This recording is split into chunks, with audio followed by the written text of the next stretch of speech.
Pitt Panther Bobby Grier took the field in New Orleans, becoming the first black man to ever play in the bowl game. It was a barrier-breaking moment that put the game in the national spotlight.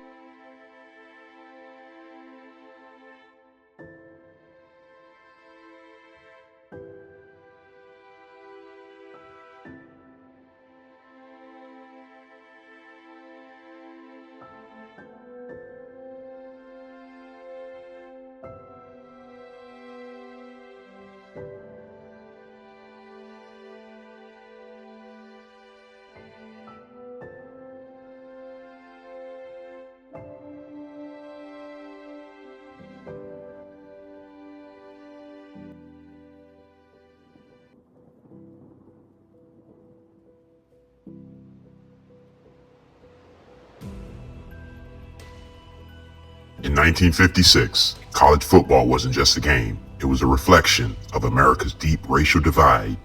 At the center of it all was one young man, Bobby Grier, the first black player to break the color barrier in the Sugar Bowl. Grier takes the handoff from Neff, breaks over left tackle, fights his way. Born in Georgia, Bobby Grier became a standout fullback and linebacker at the University of Pittsburgh, at a time when college football was still largely segregated. Pitt stood out as one of the few northern schools with black players, but in the South, that level of inclusion was unheard of. After a strong season, Pitt was invited to play in the 1956 Sugar Bowl against Georgia Tech, a game set to be played in New Orleans, deep in the segregated South. It was a historic moment, but there was one major problem. Louisiana's segregation laws forbade black and white athletes from competing against each other.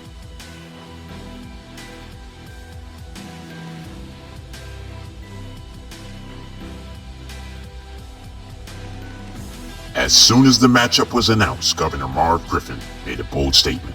He demanded that Georgia Tech refuse to play if Bobby Grier was allowed on the field. He feared that integrating that game would set a dangerous precedent for Southern institutions.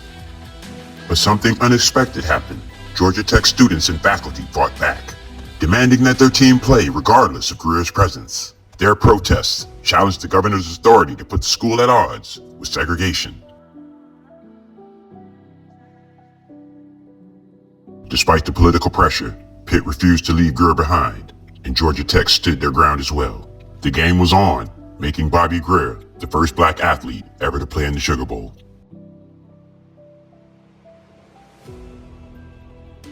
On January 2nd, 1956, in front of a packed Tulane Stadium, Bobby Grier took the field. But the controversy didn't end at kickoff. In the first quarter, Grier was flagged for passing interference, a call that many believe was unfairly influenced by racial bias.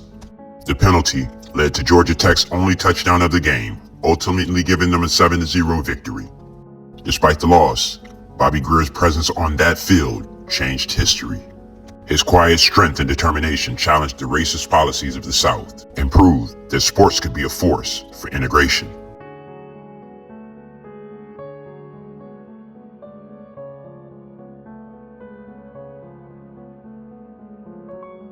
Years later, Grier will be recognized for his courage, receiving multiple honors from both Pittsburgh and Georgia Tech. His legacy paved the way for future black athletes, showing that barriers, no matter how deeply ingrained, can be broken.